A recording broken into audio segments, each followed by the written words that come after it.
Hello, everyone, and welcome to another edition of Ask Me Anything with the faculty at the School of Information and Library Science at the University of North Carolina at Chapel Hill.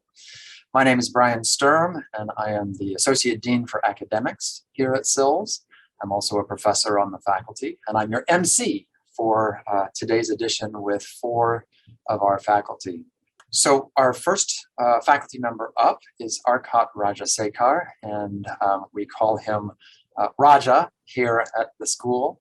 Welcome, Raja. Glad to have you with us. Hi, hello, Brian. Hi. So we have, as I said, we have a series of questions that have been asked in advance, and so I will start with some of those. The first one I would like to address is that you have recently taken on sort of a role in our makerspace with Professor Maggie Milo. And so can you talk about what that role is and how you see your work sort of fitting in with this whole makerspace kind of movement? Sure. Yeah, Maggie and I started this lab. Actually, it's a very brand new lab, been around only this semester. It's called the Data and Society Innovation Collaboratory. It's a collaboratory, and it's a cross between a sensor laboratory and a makerspace. So we have multiple kinds of tools in there and a whole bunch of different microcontrollers, which you can use to build different sensor platforms for sensing different things like temperature or any other environmental type of thing. And actually, you can build your own simple actuators so that you can control some of the things you would like to do. So it is like a mix of control lab as well as a makerspace lab, which gives you a very good way of doing citizen science. Why I became interested in this particular one is that I've been a data architect for quite some time.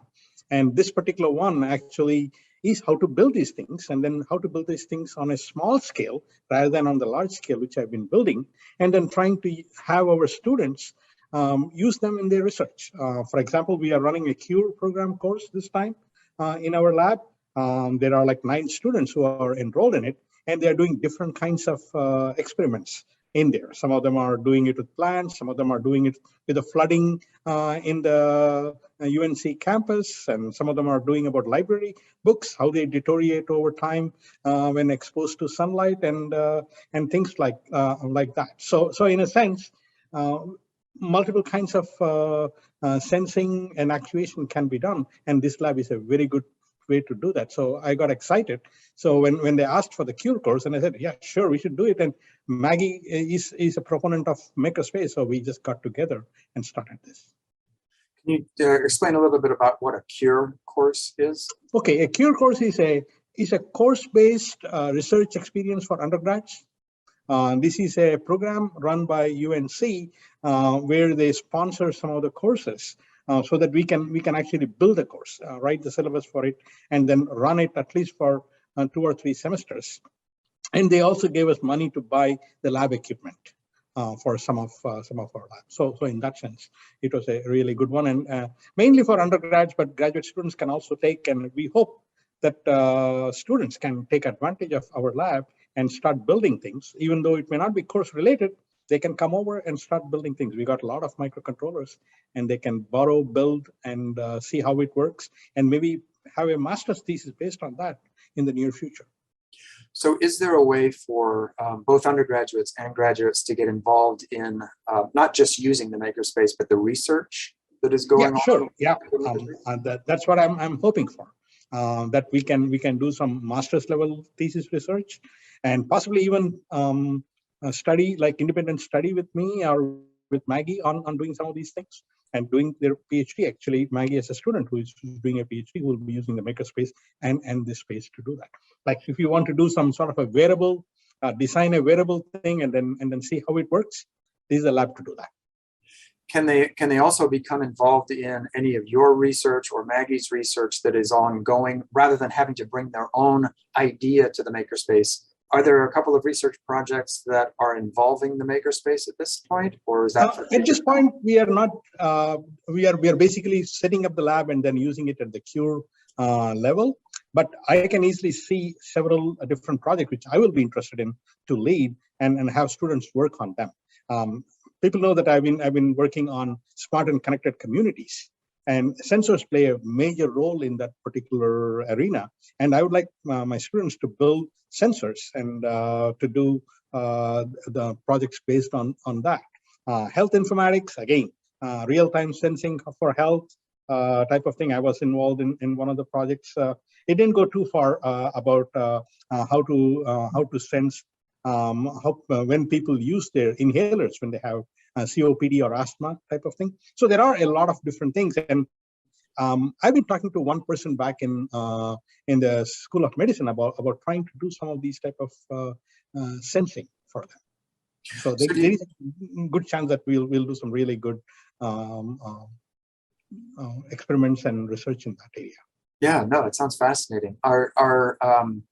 Is the makerspace able to actually create and build the sensors, or is the makerspace somewhere where you buy the sensors and then assemble it into a larger unit of some sort? Yeah, right now we don't build sensors at all, because it is a place where we have a lot of different types of sensors where you can use those sensors and assemble them into a platform. So we have multiple different types of microcontrollers. Arduino is our the normal thing which we do.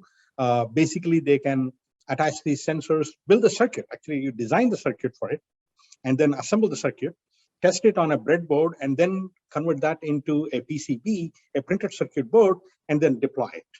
And then get the data out of it, and then do analysis. So you can do real-time visualization, real-time prediction type of thing. That's what one of our groups are planning to do is, when do students come to class? Is inclement weather something which makes them stay away from class? Now that people can take hybrid classes, they can stay away in Zoom or come back. Does these type of things, maybe good weather makes them not come to class. So we are trying to do some experiment to find out who comes into SILS. When is SILS crowded compared to other times? Is cold weather keeping people away, or really good weather keeping people away? So I'm curious about that. How would you do that with sensors? Would you be monitoring people as they enter and exit? No, actually, yeah, because of we cannot collect individual data. PII and PHI have problems. We basically sense it by looking at the volume of the sound which is coming in. We don't even sense the sound itself, but there are effects in there, and when they walk, we can sense their vibrations on the ground using simple piezoelectric sensors. So vibrations and the volume, the ambient volume of the sound around the particular area. And we don't do this, but we can also do some sort of an ultrasound type of thing to figure out if somebody is coming near or far type of thing. So we may not be able to count people, we may not be able to do that, but we may be able to use that to judge that there is a larger crowd or a smaller crowd type of thing, and do some predictions based on that. We are not going through IRB, so that we're not collecting any individual data at all. Right. No, I can sort of visualize in my mind the radar map that we currently see for the weather, and using some visualization like that, where you have the traffic patterns. Actually, we can do that. If we are now doing, I think the students who are doing it are trying to put it around Manton Hall, but if it is really good, maybe we can put it at multiple places. And actually, like you said, we can have the way of how people are moving. What is which particular direction do people move, and where do they move, and when do they move, type of thing. We can have some sort of amazing. Yeah, that would be fascinating. It is like the Fitbit for our campus. That's right. That's right. Well, I know you've got sensors all over campus with your research. Can you talk to us a little bit about some of your current research projects? Yeah, I can talk about my current research project, but then only neither of them are doing with sensors right now. One of them is with several neuroscience scientists around US. We are building what is called a neurobridge. I've been involved in one particular data platform called Data Bridge, which is for discovering data connections between multiple data sets type of things. And that was funded by NSF. And then it is now being, this particular NeuroBridge is funded by NIH, the NIDA project, with several neuroscientists for how to find, if a researcher comes in and says, I would like to find a data set with these type of factors in there, and they can easily use this particular thing. Hopefully, in the next, by the end of this project year, we are in the first year of the project and starting the second year right now, and maybe in another year or so, we'll have a really good sense of how we can find data sets, not publications and things like that, data sets which are of interest for researchers. And we are hoping once we can do it, we can take it to the next level for other scientists also. And the second project which I'm involved in, which I've been involved in this particular one for maybe 2 or 3 years, is called exposomics. I'm not sure how many of you know what I mean by when I say exposomics. Exposomics is a new science. It's less than 10 years to 15 years old.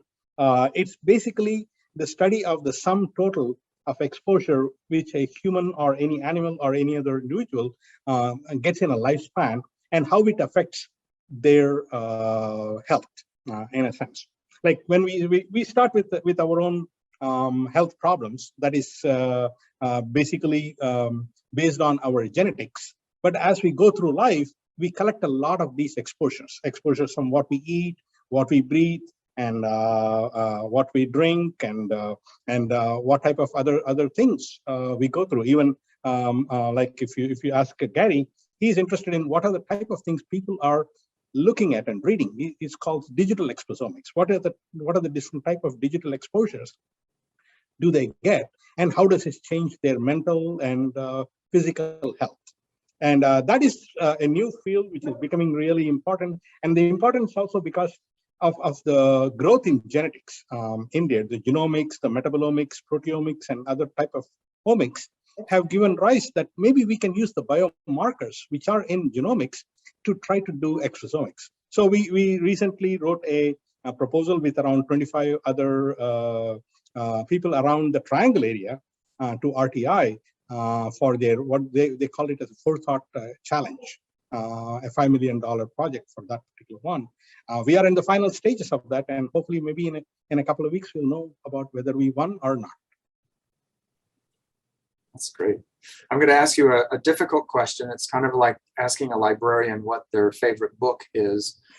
Do you have a favorite course to teach, and if so, which one is it and why? I agree with you. That's a very difficult question. At the undergraduate level, I teach a first-year seminar course on smart cities. I've been doing it for like, I don't know, maybe 7-8 years now, and it has been a really good thing. I always like that. I teach it in spring. And I always look forward to doing that because it is a fast, rapidly changing field. So every time I teach it, I need to find some new material to tell the students. And it's always, they come back and tell me new things also. So it's like, since it's a seminar course, we have a really good interaction in there. And so at the undergrad level, that is the main thing. And we also do some different type of projects. And every time, for example, last year, they compared cities in each continent, and then each is a group project, maybe 3 or 4 students together, and then take around 6 or 7 cities in a continent and try to come back and say, hey, how do we say which city is smart, which is the most livable city, which is the most healthy city, which is the most economically viable city, and which is the most sustainable city, so on and so forth. So they really do that type of things. And for undergrad, that's really good. This is first year students coming out of high school, for them to be exposed to do that type of research in a very generic area and then try to get something. They're really interested in that type of thing. Obviously, at the grad level, I teach a lot of courses. But if you say one course which stands out, which I like it, is information analytics. Again, we do a lot of new things every year, and we do grant challenges and projects and stuff like that. It's always fun to see what students come up with every year in their projects. It's certainly, the students certainly do keep us on our feet, don't they? On our toes. They do. Yeah, I learn in these courses, and they come back and say, hey, do you know this? Oh yeah, that's a really good thing. I never knew it. So I go and look it up and things like that. Yeah. Yeah. So we're running a little short on time, but I wanted to slip in one last question if I can. Mhm. We often talk in academics about theory and practice. And is there a way that you juggle the balance between theory and practice in your courses? Yeah, it is always there. See, by trade, I am a logician. I did my PhD in logic. So I try to include that particular one as part of whatever I do, whether I'm teaching information analytics or I'm teaching smart cities. And actually, when I did the smart city course, I basically came up with my own different way of measuring smartness and doing things. Yeah, you try to do that and try to orient it towards practical things. Like I'm very interested in applied type of thing, even though I have done a lot of theoretical work in there, but now in my recent type of past 10, 15 years is more about how do I enable people to use data and how do I enable them to do that. And I obviously without theory, nothing will work very well. Great. Well, we're out of time, Raja. Thank you very much for joining us. Thank you. And is it okay if students or the listeners here have questions? Is it okay if they contact you through your email channels and such? No problem at all. I welcome that. Okay, great. Thanks so much for joining us, Raja. Thank you. Bye-bye. All right, our second faculty member is Dr. Brad Hemminger. And thank you for joining us, Brad. Thank you for having me. Yeah, absolutely. I like your backdrop. It looks kind of like mine. Library-ish, yeah. That's right. That's right. So I'd like to start with a question for you that talks about your interest in scholarly communication and open access. Can you sort of give us a sense of how you ended up or got there as an interest and what you're doing in that area? Yeah. So probably my main research area is around scholarly communications. A big part of that's kind of related to open things, including open access. So I'll give you kind of a longer response to this one because it also deals with a lot of my research projects. There's a great story about how I got started with kind of the open access part. When I was first teaching, I tried to use a paper I had written, and I wanted to give it to all the students in my class to read it. And I thought there was nothing wrong with that. But at a little workshop thing I was attending with some of the librarians, I was talking to one of the ones that dealt with licensing. She said, well, you realize you need to license that, right? Copyright forbids you from using that. And I was incredulous. I was, what? Are you serious? I mean, I can't use my own paper. And so I was kind of just overwhelmed by that and looked into it more. And sure enough, when I had published my first paper, all of my first papers, I had signed away my copyright. And apparently my firstborn child and some other things as well, because it took all my rights away. And just to license that to use, which the library does as a service, which is wonderful, it would cost hundreds or even a few $1,000s for a class to license that one article. And I thought, well, this doesn't scale, right? Not even for me, let alone the university. So this got me into what's called open access. And open access is about having your scholarly knowledge freely available. And in practical terms, that means that the journal articles shouldn't be fee-based. They should be freely available, openly available. And it often seems that way to us because the library pays for your access and you transparently get that, but it's actually being paid for. And so that was something we started. I've been involved in several efforts on campus, electronic theses and dissertations, open access, and educational resources. I think these are all about making things openly shareable for collaborative work, for remixing and things like that.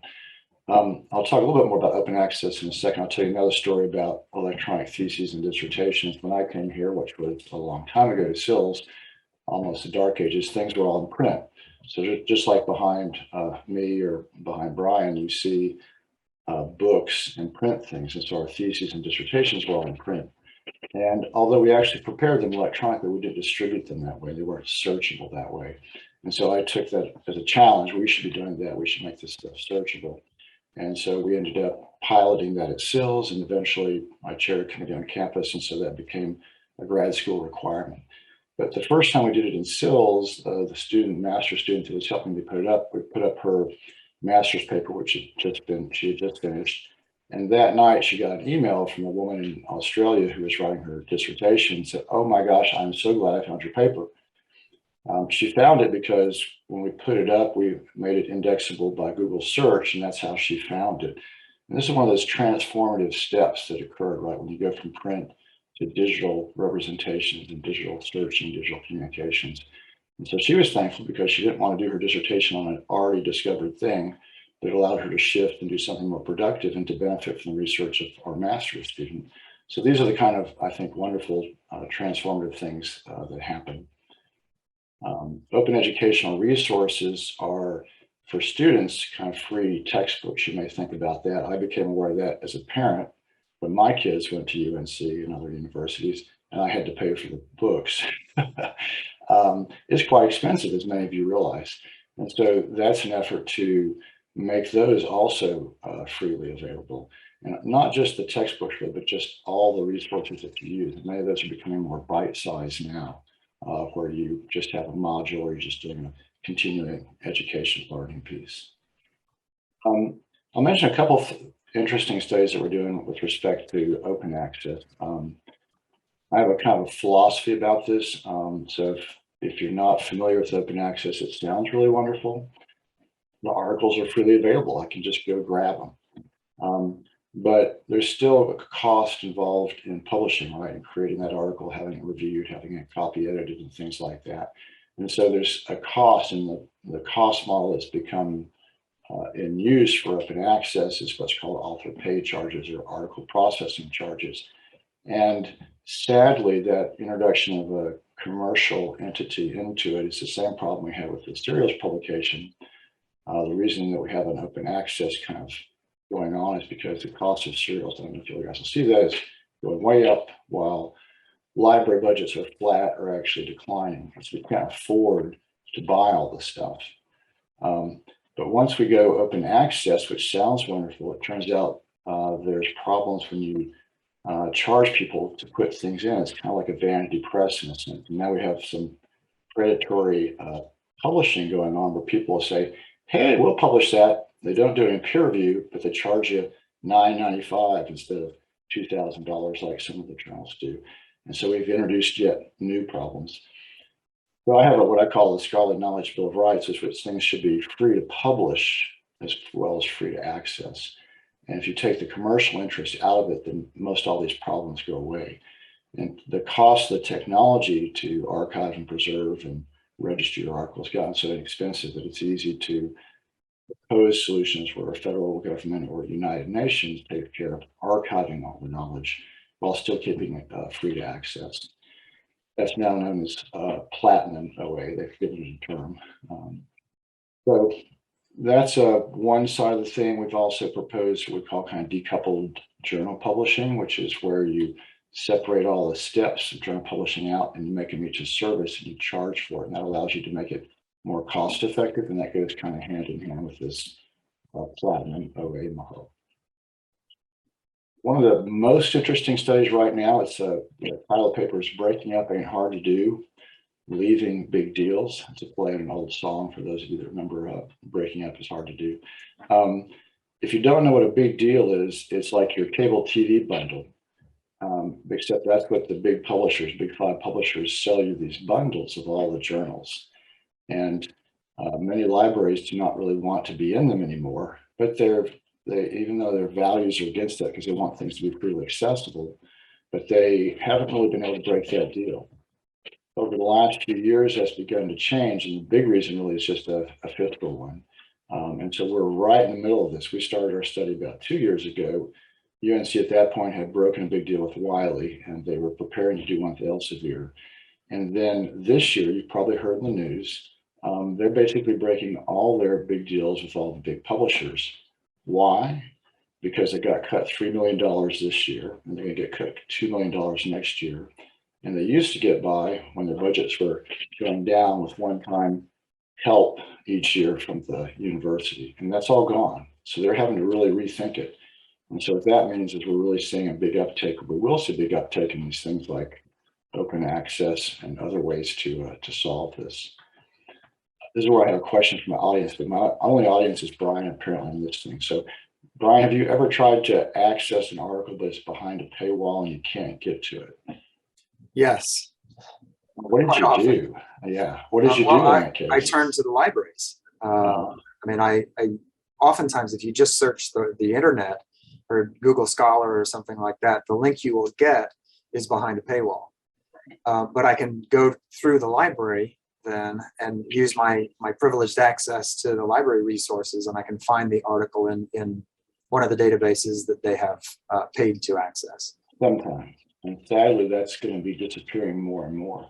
So one of the studies we're doing is, what do you do when you can't get it, even with the help of your library? Where do you go? How do you get it? So there are tools, there are locations, there's these social things like ResearchGate or Academia EU. There's tools like Paywall, which helps find you. That's done by Jason Crane, a former student of mine. You might go to the author's website or their institutional repository if there's an open access copy. One of the things you might do is just email the author and ask for a copy. We used to do that back in the dark ages when I was first around. People would send me one, and I would put a postage stamp on an envelope and actually send it through mail to somebody. Now, of course, you do PDFs. So we actually have a study where we're seeing how many people respond to requests, and sadly, it's only about a third of them. Wonder if that will change as we begin to go into this environment where we don't license all the articles anymore. I'll give you one more thing to think about here. We're talking about kind of open access in academic libraries. So I like to tell my students, what do academic libraries look like in the past? What do they look like in the future? We used to collect, we would manage our materials, we'd think about what we were collecting and how we put it and where we put it, like in the physical library. And then that transitioned into licensing journals, right? Just paying for journals, print versions of those. And then we got into licensing big deals like cable TV. It was just electronic access to all these materials that we no longer hold. So what's next is we're breaking these big deals, we're going to license very little. So we're starting to shift and change how library loan works. We're kind of supercharging it to help deal with this. We hope to get things more open access. So I believe everything should be open access.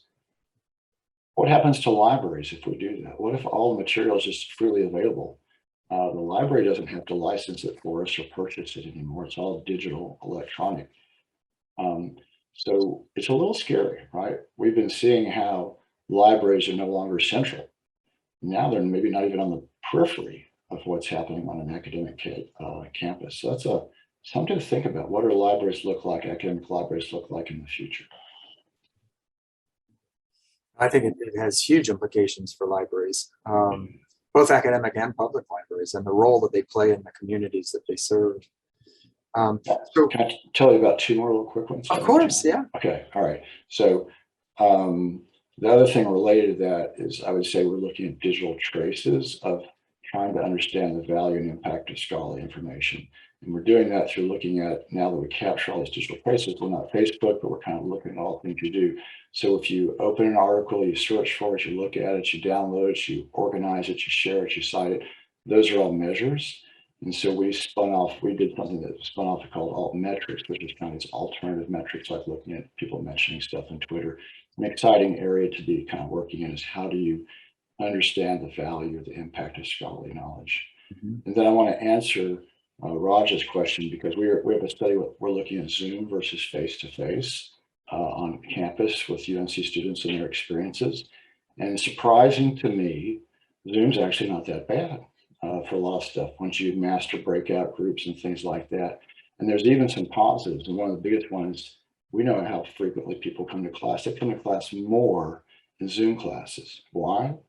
Because of childcare issues or being sick, or maybe the weather was bad, like we were suggesting. People still manage to come to class for those, despite because you can do it via Zoom earlier. So there's a lot of interesting things there. You can talk to me more if you want to hear more about this. Yeah. I just wanted to get that in because it connected with what Raja said. Absolutely.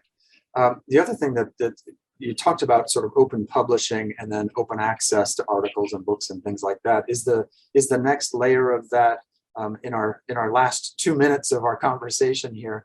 What about open data? Where does that fit in? I like to think it's all part of the same thing. And so the ones that I usually kick off are open access, open publishing. So publishing process is open review, where it's not double blinded and things like that. Open science, where you're capturing actually the scientific process. So think about the lab book that you use for chemistry or something. That's all recorded. Open data, I mean, all the data that you use, all the statistics that you use. What that allows you to do, we talk about science you build on the shoulders, right, of others that went before you. You can now replicate someone's study, because if you have the description of the process and the data and the statistics, you can check all that work. All right, so it's much more transparent again. And so I think that's a big change that's coming. It's kind of under these different umbrellas right now, but I think of it as all under this sort of open knowledge one that I work under. Yeah. And then in our last minute, do you've recently taken on the MSIS program coordinator role. Can you give me one lesson that you've learned, or one thing that you've learned about the program in that role? I'd say actually the biggest thing is this new curriculum change, which the new students this year are having a chance to participate in.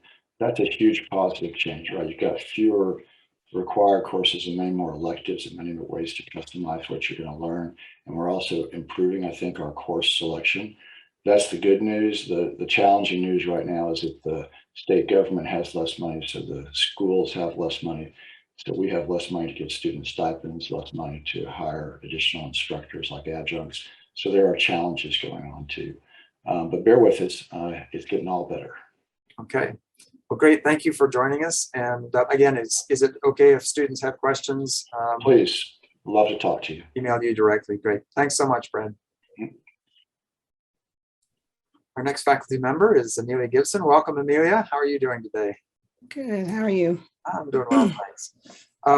So I have a series of questions here that have been posted, and I'll again sort of remind our listeners that if they have questions, to put them in the Q&A, and I'll try and work those in as well.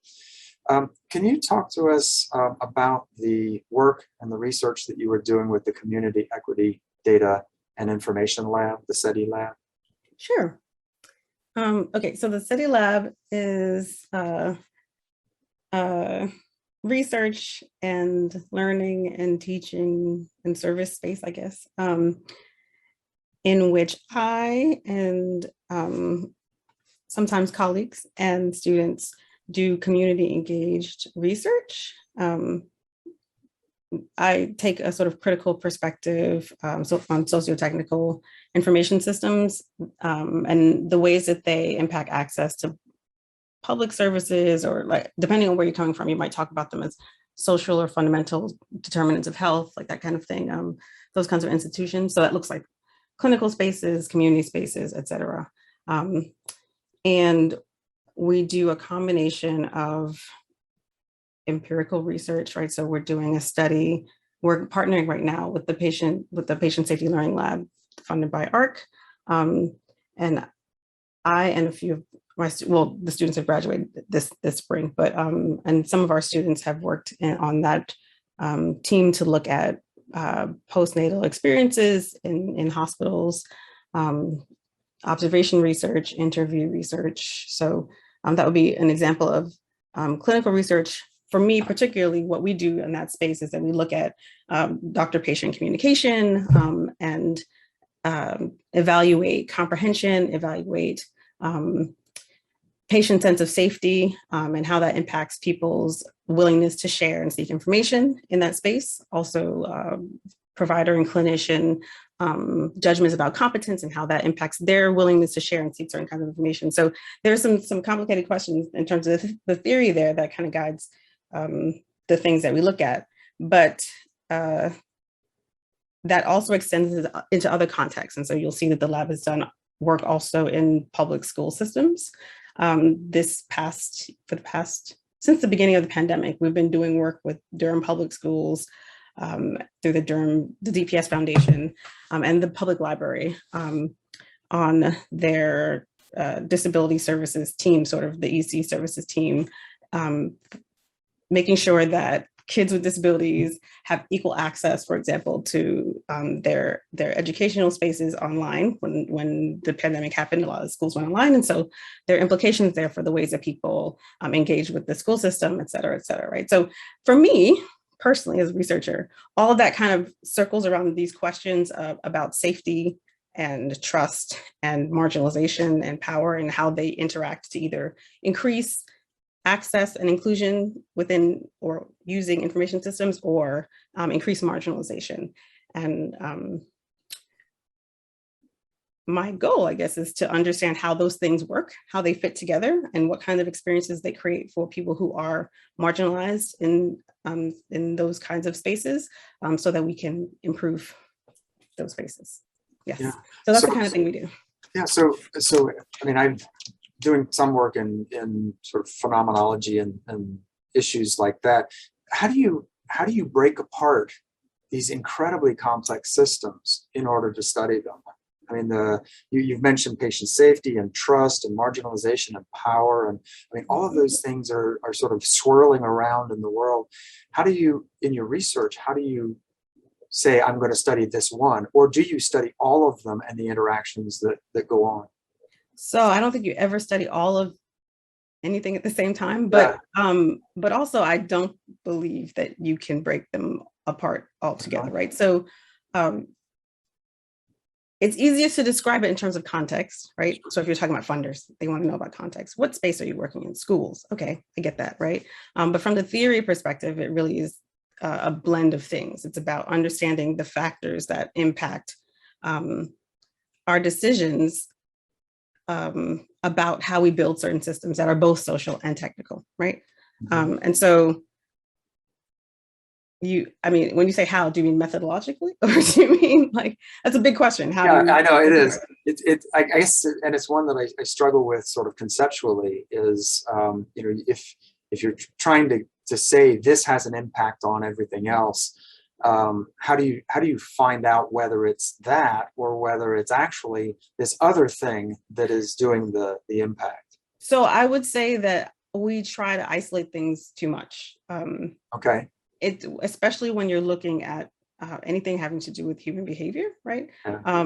People are like, how do you know if it's race or if it's gender? But what people present to their doctor is a whole person, right? And that person is they're embodied in their race and their gender and their ability, their disability and their, right? And so I'm not trying to isolate one from the other. It's more like, let's look at the factors that might be impacting this conversation or this interaction. And that's when we're looking at it on the interpersonal level. But also you see those trends over groups of people, right? So I'm not just looking at one person, I'm looking at 25 people and the way they interact in the same space. And are there patterns among them? And are there patterns that we see that are different for certain groups, you know, that are not different from others? But we're not getting into, was this person doing a thing that was problematic at this specific time? And should they, you know, that's not, I'm not sure that that's valuable in terms of understanding the way to structure the system or not. And then also the sort of population or broader social scale, like what does that mean in terms of policy? And policy with the lowercase p, right? So like, is that library policy? Is that the way that your system should work? Is it legal policy in the legal sense, right? The ways that we build like systems are really just our ability to enact our sort of social norms and our understanding of the world, like through these kinds of policies. And so there's also that scale of kind of analysis of it. So it's not just about individual people and individual instances and it's about comparisons across groups also. It's multi-scalar analysis.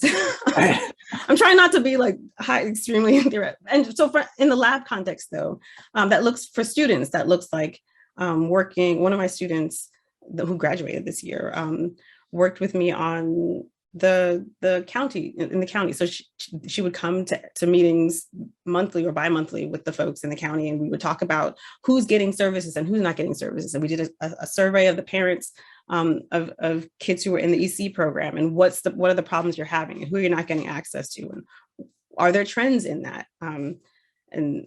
having lots of uncomfortable conversations about like who is not getting what and what mechanisms may not be granting the access that we want to grant. And so again, like that, because that's engaged with the community really deeply, it depends on building relationships that take time. So I will say that that's one of the ways you can do it.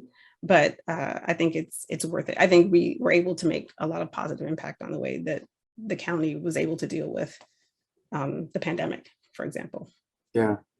So it's more of a systems approach, looking across. Yeah, I think that's fabulous.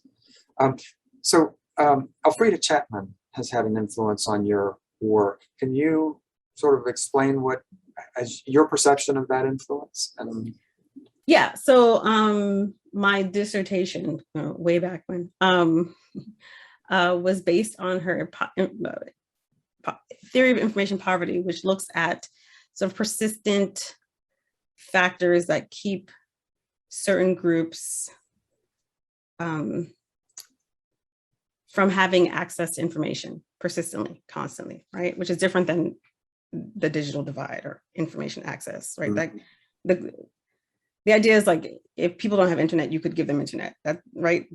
But information poverty is something that's more persistent. And her work applied some sociology and some other things to information specifically to look at the mechanisms that kind of surround that, right? So this idea that people who are quote unquote information poor have to assess risk and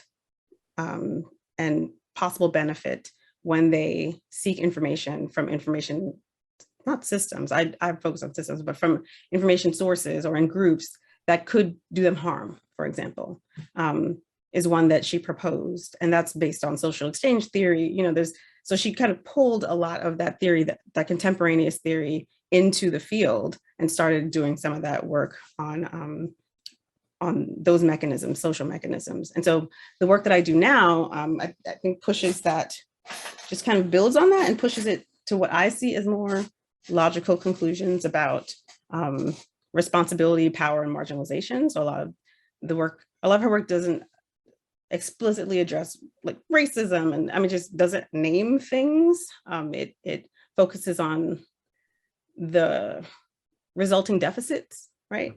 And I think with time, that might have continued to develop. And so the work that I'm doing is focused more on, okay, so what does that mean? So we have a theory that tells us how to spot what we're calling information poverty. But what is the logical conclusion of that in terms of our responsibility? If we're the ones building systems and if our job is to try to make better, whatever you consider better to be, systems, like what does that mean? And then what are the nuances involved with that, right? Are there things that that impact that access that aren't just named as power? Or she doesn't even name power, but like just naming more of those things. That's the work that I'm doing now. Right? So what does it mean to marginalize, right? People, one of the implications of her work is that people are marginalized by systems, but that's never named, right? And so like, what does it mean to marginalize a group of people? And what does that mean in terms of our responsibility to that group of people, or improving our system, right? That's the kind of work that I'm doing now. Yeah. So you mentioned community a lot, community and trust and things like that. So one of the questions that was posed was, how do you, building on your teaching award, your SILS teaching award in 2019, what kinds of best practices do you implement in your classroom to build this sense of community and engagement, you know, that goes with it in your classrooms? Especially, I'm not sure I can say what the best, I feel like you should ask my students what the best practices are. Fair enough. But I will say that I approach my classes as a space where I learn also. And they're a little, so I teach 500, which up until now was one of our core courses, and it was one of the first classes, not for everyone, but one sort of like the core classes that people would take. And so I think a lot of people would come into the class not knowing what SILS was like either. And so taking that responsibility of kind of helping people transition into SILS and graduate school seriously means making time to build community in class sessions, right? The other thing is muddling through things, like ideas, right? And like not having to have all the answers at every session, understanding that this is a semester long thought process that we're going through. And so you might say something today and you might not get it perfectly right, but you know, that's fine, because here are some things I'm thinking about with that. And so like talking people through the research that I'm doing that might have to do with the topic, or like where I am, even though it's not completely worked out, and kind of encouraging and making space for people to think through with the class also. I think that's important for modeling, not just thinking, but also discomfort, like learning how to sit with discomfort, right? Because part of learning, an important part of learning, is learning how to be comfortable with not knowing everything and not always having the answer to everything. And so I try to model that too. Yeah, that's that sense of vulnerability, and being willing to be vulnerable yourself in front of a class. I can see how that's powerful. I find in my storytelling class, that's what I try and do as well, to show that you don't know it all, but you're trying to guide them along and be a learner on the side. I think we have about a minute left, so I'm going to ask you the same difficult question of, do you have a favorite class to teach and why? I choose my favorite child. You can say them all. They're all. I love them all. No, I do love all my children, but I think the one that I'm teaching now, the community data course, I think is my current favorite, just because I get to see. So in that class, people choose a community, and we talk through this idea through the course of the semester of what community means, and like who has the power to collect and tell stories about communities using certain data, certain types of data, and how, I mean, through that we talk about like what data is, and like how it's created, right? Like how data sets are created. But then also we get to do projects. So they each choose a project, and there's they have to use the data. And so through their own projects, we get to learn some of the techniques and some of the software and some of the tools, and some of the issues with using data in certain ways, to talk about communities and how that could harm communities or help them, and just like be really thoughtful about the process as we go through. And we get really cool projects at the end, which, you know, get posted on the website, on the lab website. And so that's one of my favorites, just because I kind of get to help people think really deeply about a specific topic. Well, I think we're out of time. So Dr. Gibson, thank you so much for joining us. And I'll ask you the same question. Is it okay if students contact you? No, never. No. Yes. I would say though, current students, you can Teams message me, you'll get me faster. Potential students, email is probably the only way you can get me. Okay. So if they email you, that's okay. Yes. Okay, super. Well, thanks so much for joining us. And our final faculty member to join us today for our Ask Me Anything edition is Dr. Javed Mostafa. Thank you for joining us, Javed.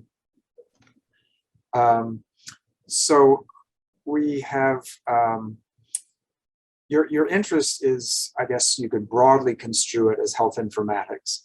Can you sort of give us the story behind how you got interested in that and involved in health informatics?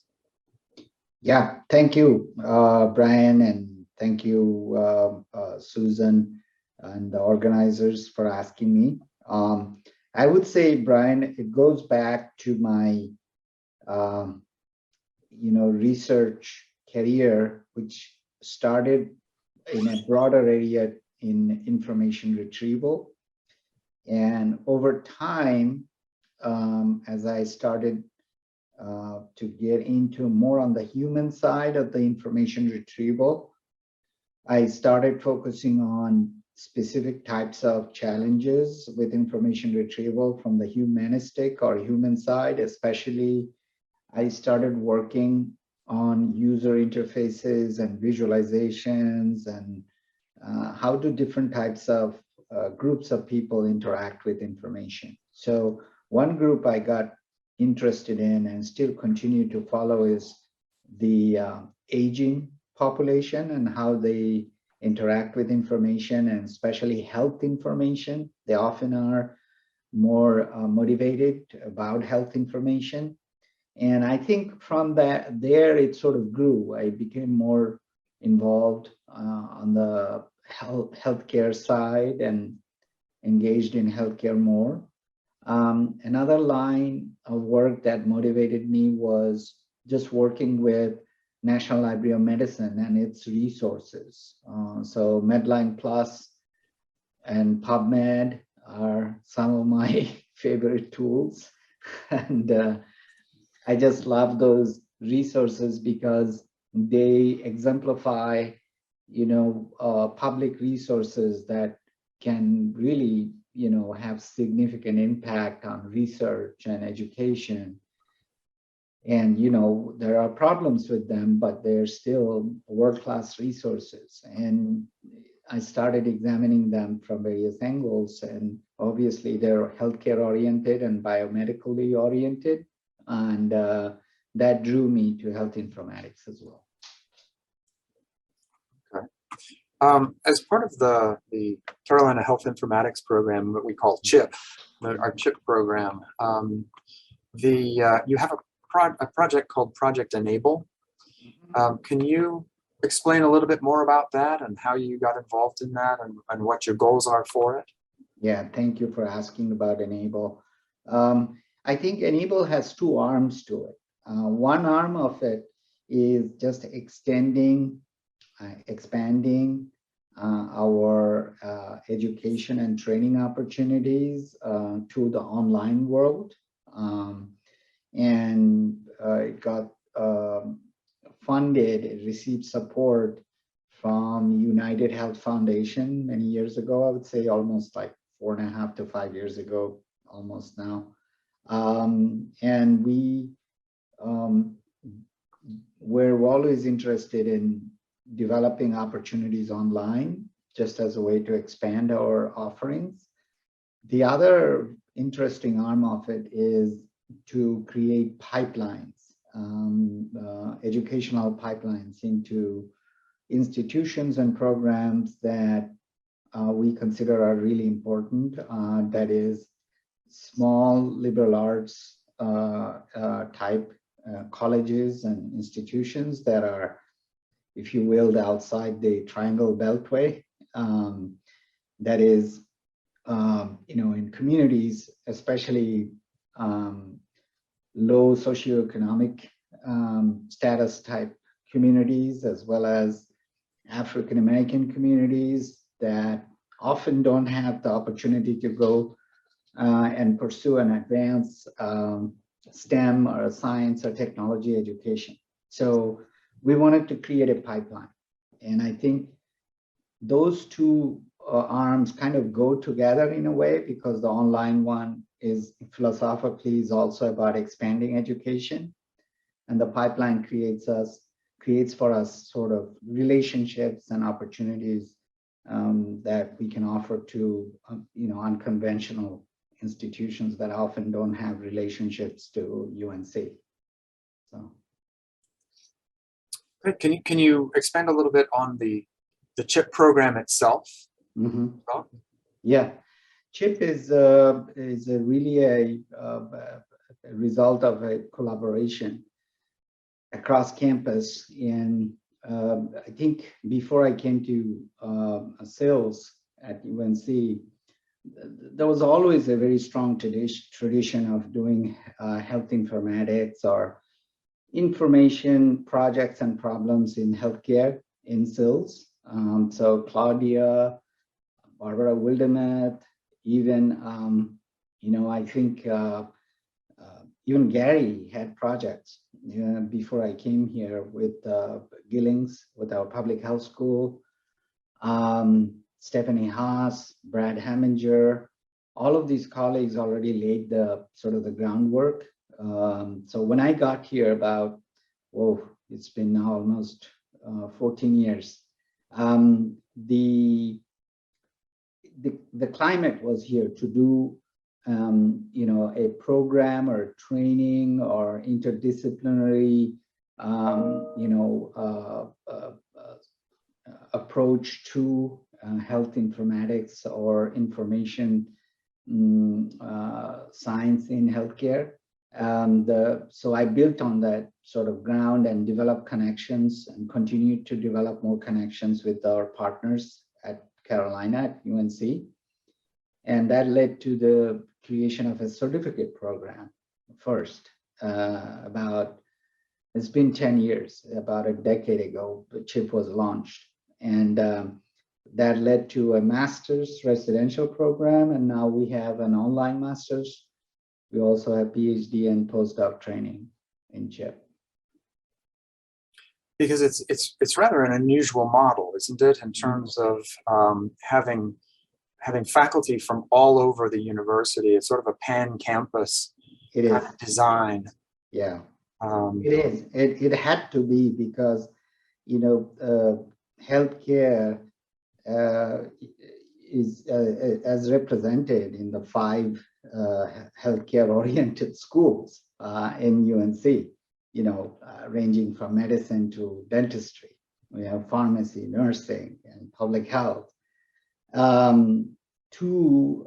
well as the problem of how do you use technology to create novel interventions in healthcare? How do you use technology to improve the way patients receive information and increase their awareness? How do you create technology to even handle nowadays? What we want to do is close the gap and disparity in healthcare delivery. It's a highly interdisciplinary area. So we had to create, I think, and we were, right in developing an interdisciplinary approach, a pan-campus approach. It was hard to do it like that, but I think it led to a good program. Yeah, one of the things that you mentioned earlier was this sense of work. One of the things that got you interested in health informatics was working with the elderly. Mm-hmm. And then it took me back to something that when I was talking with Dr. Gibson about building community and trust and those kinds of things.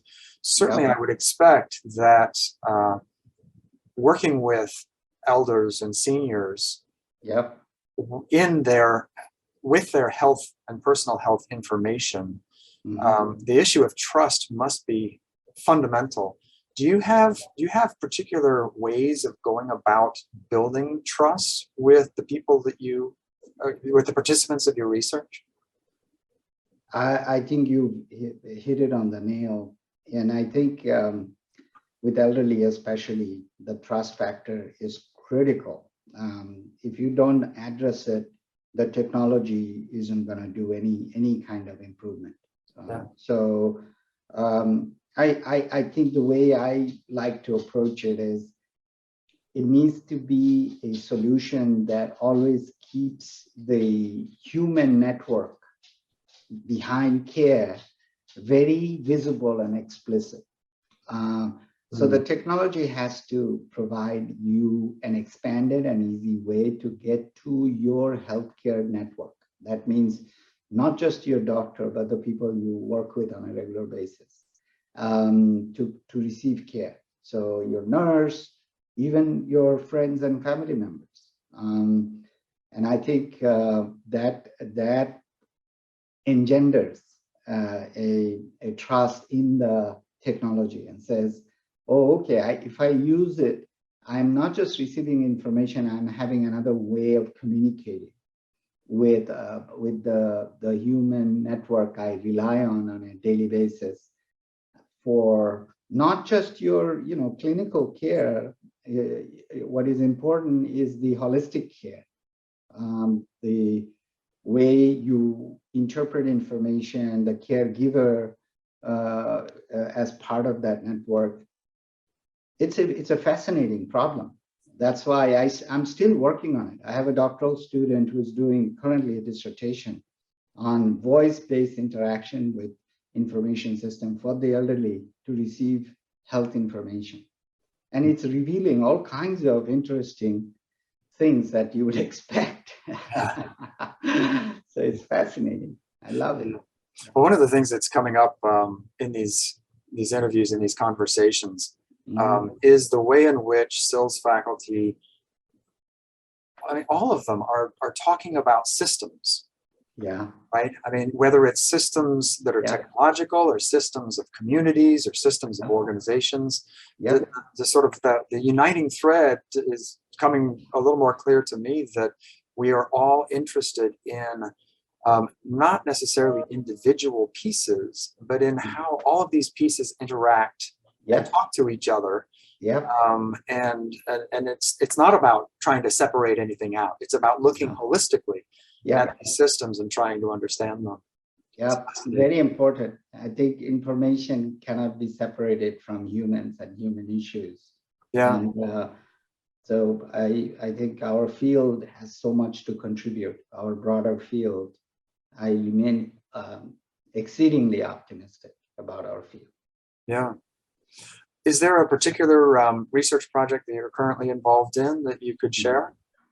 Sure. As I mentioned, one of those projects, the voice-based interaction, I'm also working with a project where we want to drive interaction for prostate cancer patients that have long-term care needs and develop and design environments that help them become more aware of managing their care. And again, communication, providing ways to expand communication and connection beyond just your provider, beyond the esoteric, medication information. And this is a project funded by Department of Defense. And I'm working with a colleague from the School of Nursing, a senior professor there. We're just at the early stages of this project. I've always been also very fascinated with this cancer becoming a chronic care problem. We tend to think of cancer as like life-threatening and you're gone. But prostate is a very interesting problem because it's also a social disease because it affects your partner. Right. So yeah, this is going to be an interesting project for me. Yeah. And you mentioned, we have a couple of minutes. You mentioned that you had a doctoral student working on a particular project. How do students get involved in CHIP, and what kinds of research can they actually be part of? Yeah, very good question. I think the best place to start is our website, chip.unc.edu. And if you go there and look under people and affiliated faculty and core faculty, that would be a place to start. You connect up with faculty members, ask them questions, and as all other UNC colleagues are, I'd like to think about our colleagues being very open about communicating with students. They will respond. They will, if you have questions and interest, they will respond, and you start there. Now, with your with our last minute, you have a lot of responsibilities as the director of the CHIP program and your research, but you also do some teaching as well. Do you have a favorite class you can? My favorite class, unfortunately, I haven't been teaching it for a while. It's the database 1 class. I used to love teaching that class. And it's a long-standing course in our curriculum in SILS. A lot of my colleagues, taught it, take turn in teaching it. So I love that class because it teaches you not just about, building systems, how you think about data abstractly. How do you model data before you design anything? How do you identify connections in data before you design anything? And there are methods for doing that. And it just opens up another way of looking at data. I think when students learn that, I just love that moment when discover, oh, I can unlock the secret of how you establish relationships across data. So yeah, that's my favorite class for sure. Okay.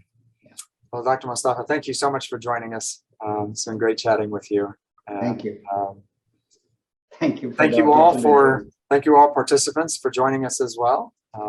We look forward to hopefully seeing some of you in the hallways of Manning Hall, and we'll call it a day there.